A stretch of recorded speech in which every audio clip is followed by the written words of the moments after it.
Today I'd like to tell you a story about my mother's great uncle. His father and them came from Pennsylvania to Virginia. They built a plantation there, and my mother's great uncle was a contractor for the railroad. And he had a dispute with a gentleman which ended with a challenge of a duel and a death. So this is from a newspaper article from out of South Carolina where this had happened. So this is from the Newberry Herald and News. It's dated Thursday, February the 6th, 1890. So this is a photocopy. It's been kind of enlarged up, so I'm going to be reading from it. This is the gentleman who shot and killed my mother's great uncle was Robert Mormon. So the heading on here is Robert Mormon in Trouble. He kills Lee Schultz, a railroad contractor at Fish Dam, Union County. The story of the killing. We take the following from the News and Courier, and this is from Union, South Carolina, February the 3rd. News has just been received here from Fish Dam that Lee Schultz, a wealthy railroad contractor, was killed by Robert Mormon at the place this afternoon about 3 o'clock. Sheriff Long has telegraphed of the killing. Chief of Police May, armed with a warrant for Mormon's arrest and accompanied by Coroner Gregory and Dr. Culp, has gone to Fish Dam. An inquest will be held at once. Since the departure of the officers, Mr. George Miller of Columbia has come in, and he gives the following account of the killing, having been an eyewitness to the entire affair. It seems that Mormon has been a timekeeper for Schultz, who has a contract on the Georgia, Carolina, and Northern Railroad with the headquarters in Fish Dam. And some time ago, they had a disagreement about the settlement of accounts. From this arose a lawsuit which was to have been tried next Wednesday. Meantime, Mormon has been appointed postmaster at Newberry by Parson Wanamaker. A few days ago, so rumor says, after considerable correspondence, Schultz, my mother's great uncle, sent a challenge to Mormon to a duel at Maybiton in Newberry County. Nothing followed after this until today, when Mormon arrived at Fish Dam on the train from Columbia. Shortly afterwards, he and Schultz met and went out to have a talk. A quarrel resulted.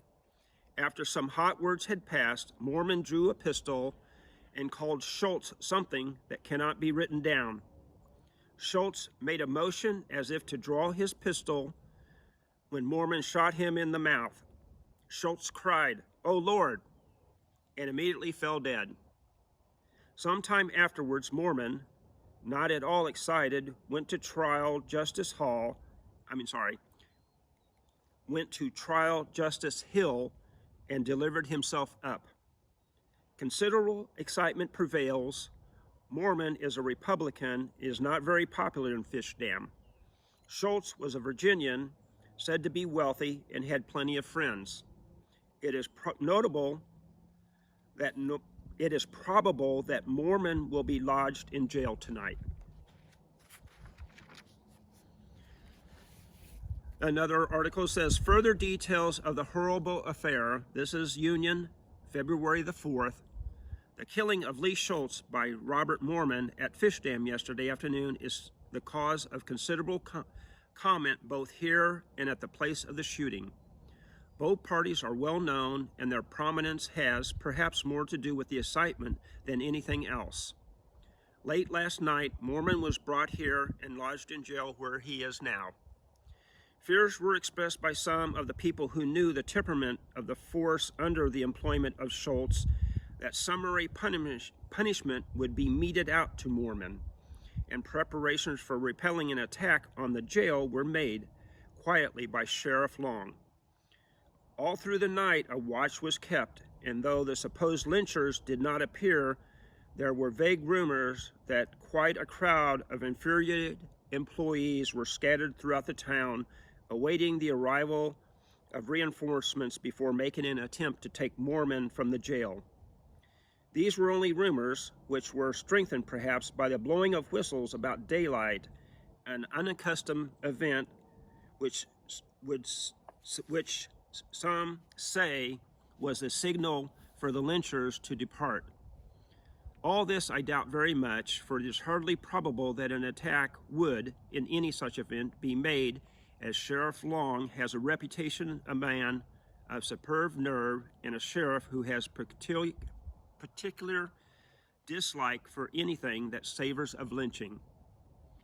He has prevented other lynchings and would have prevented another if an attempt had been made.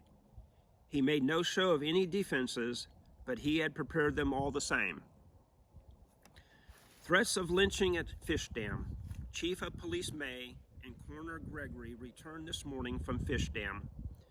To your correspondent, they said that there was a great deal of excitement over the killing of Schultz in Fish Dam, and that if the crowd could have caught Mormon, he would have now perhaps been as lifeless as his victim. The crowd was made up largely of the employees of Schultz, men who were as dangerous and vindictive when aroused as guerrillas. And there was no mistaking their purpose if hands could have been placed on the slayer of their boss. Open threats were made, and the prevailing idea was to enforce the old Mosaic law, an eye for an eye, life for life. Mormon, who had been spirited away, however, through the woods and the bypass to Union, and though he was chased, he is now here safe and sound. All this may seem to savor of sensationalism, but the plain, cold, unconvertible facts are that Mormon barely escaped with his life, and fears are yet expressed as to his ultimate safety. So infuriated was the mob that they would not allow an autopsy to be held by one of the attendant physicians, who had expressed an opinion as to railroad men generally, which did not coincide with their ideas. Pistols were drawn on the doctor, and the consensus was that another physician held the post-mortem. It was an ugly crowd, utterly devoid of any sense of law and order, and but for the timely departure of Mormon for Union, the result of their infuriated passion is easily imagined. In my special dispatch last night, I gave the cause of the killing. What I stated therein is confirmed by the testimony taken by the coroner last night. The quarrel arose about a lawsuit for $80, which was instituted against Schultz by Mormon. An interview with the prisoner. Early this morning, I went to the jail and had an interview with Mormon. He was cool and collected. He said that he had killed Schultz in self-defense. Time and again, Schultz had threatened to kill him, and it was with some trepidation that he, Mormon, ever went about Schultz. In the railroad camp and elsewhere, Schultz bore a bad reputation as one who would kill a man just to see him kick.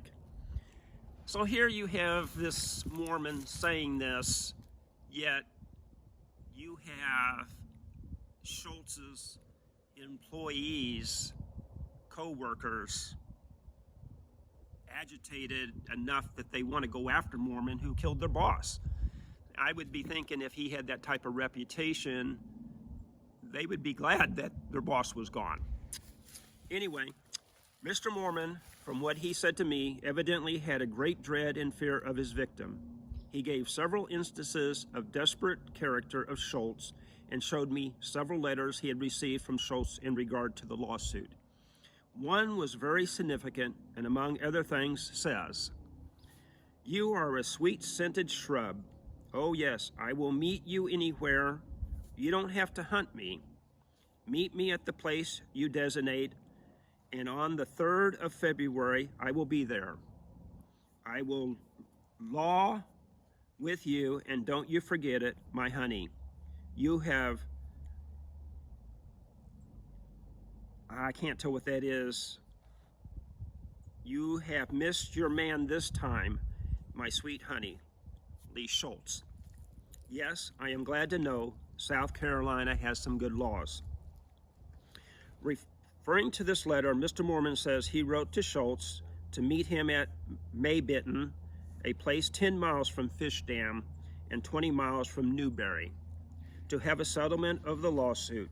He also wrote to him to bring some money with him, that he, Mormon, did not propose to take any more due bills in squaring off the account. The 3rd of February came, the two men met, but not at Maybitten, and the result was death for the one and a deal of trouble and danger for the other. Mr. Mormon said that it was a simple matter of life and death with him when the quarrel took place. Schultz had his hand on his pistol and would have shot him if he, Mormon, had not been too quick for him. The ball entered the abdomen instead of the mouth, as was first stated, and caused immediate death. Robert Mormon is a man with a family to support. He is a noble, goodly heritage for wherever the name of his father, now gone to meet his reward, is known, and is revered and honored as one of the great Christian in piety and splendid worth. The name of Mormon is a noble one, and the son of a good father has thus, in the twinkling of an eye, placed a blot on his escutcheon. While the public pulse is at a fervent heat, there are many who do not blame the slayer for his act. A telegram was sent to Mr. T.S. Mormon, a prominent lawyer in Columbia and Supreme Court librarian, to come here today to see the prisoner, who is his brother, and he arrived here this afternoon. So this says, ready for the lynchers. Late this afternoon, rumors were current that an attempt would be made to lynch Mormon, and that a mob of railroad employees of Schultz were en route for Union. Immediately after inquiring into these rumors, Sheriff Long, knowing the desperate character of the supposed lynchers, telegraphed the Governor Richardson and requested that the Johnson Rifles be ordered to assist him if necessary. Replying, Governor Richardson sent the following order to Captain Culp of the Johnson Rifles.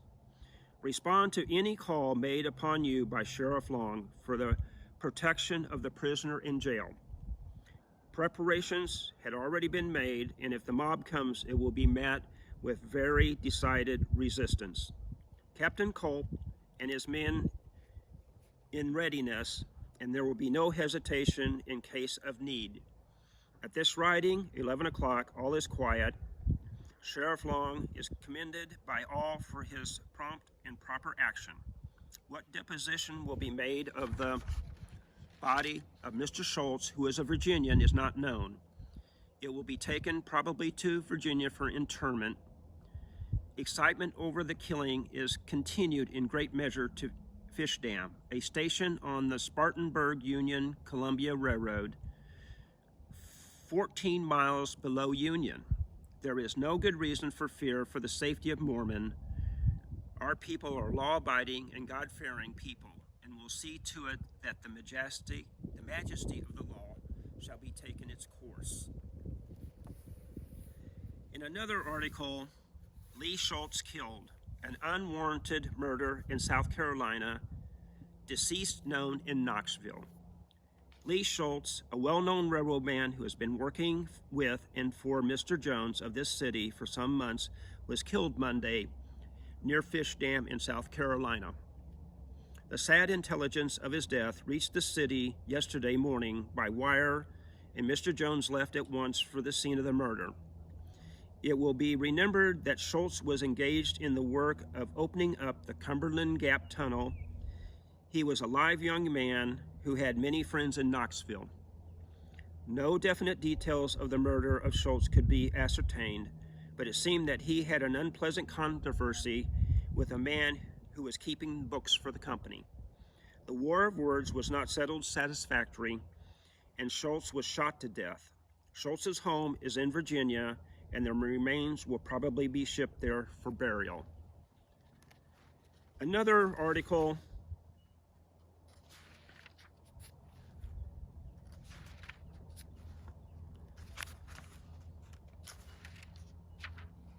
this is March the 12th of 1890. In the Sessions Court of Union County last Saturday afternoon, after a trial lasting 3 days, Robert Mormon was acquitted of the murder of Lee Schultz, a railroad contractor at Fish Dam a few weeks ago. Self-defense was the plea entered by Mormon. The jury was out only 17 minutes. In other articles that deals with the trial, they talked about the conflict between Schultz and Mormon. There was words exchanged.